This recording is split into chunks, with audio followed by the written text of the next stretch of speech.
Štatistiky nám ukazujú, že mladiství sú stále aktívnejší v sextingu.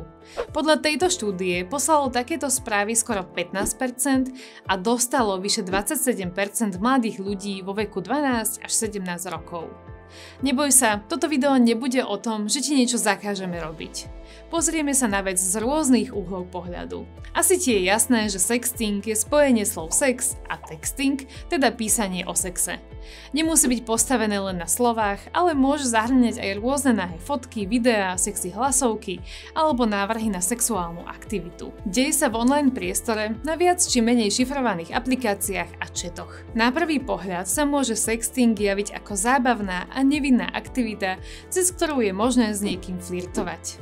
Dnes je už bežnou súčasťou vzťahov. Sexuálne experimentovanie je pre ľudí prirodzené od nepamäti, no iné je v tomto prípade to, že sa deje online. Problém je, ak sa niečo, čo malo zostať medzi dvoma ľuďmi, ocitne na verejnosti alebo tam, kde to vôbec nechceme. Preto si už v momente, ako stláčaš poslať, predstav napríklad to, že sa po pár mesiacoch rozídete.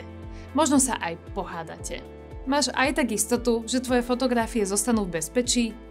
Nezabúdajme tiež na to, že stále existuje riziko nabúrania sa do účtov či zlyhania techniky. Po odoslaní jednoducho strácame kontrolu nad tým, čo sa s našimi fotografiami stane a kto ich uvidí.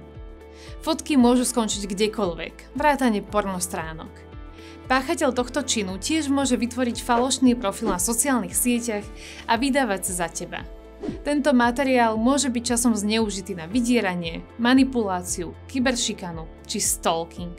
Celkom dobrá správa je, že nebezpečné elektronické obťažovanie je postihnuteľné zákonom a môžu s tým podľa konkrétneho prípadu súvisieť aj ďalšie právne normy, ako je šírenie detskej pornografie, vydieranie alebo stalking. Nikdy, naozaj nikdy v takejto situácii nie je vinná obeť a je potrebné sa proti páchateľovi brániť.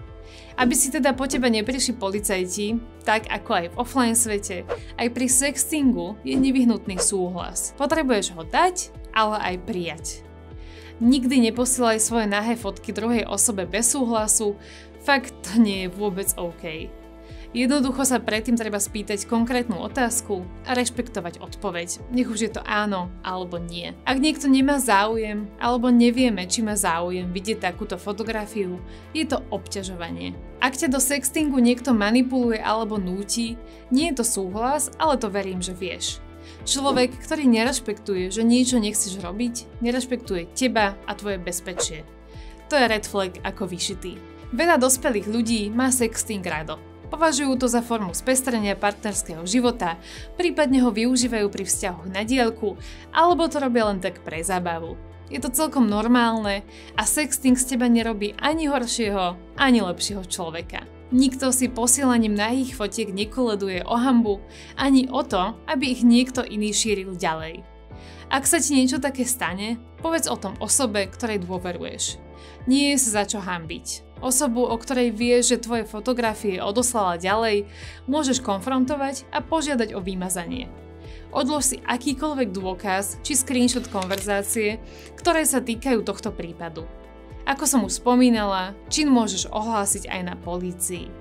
Zaslúžiš si dôstojný prístup, bezpečie a spravodlivosť. Nie každý sexting samozrejme musí končiť nepríjemnou skúsenosťou.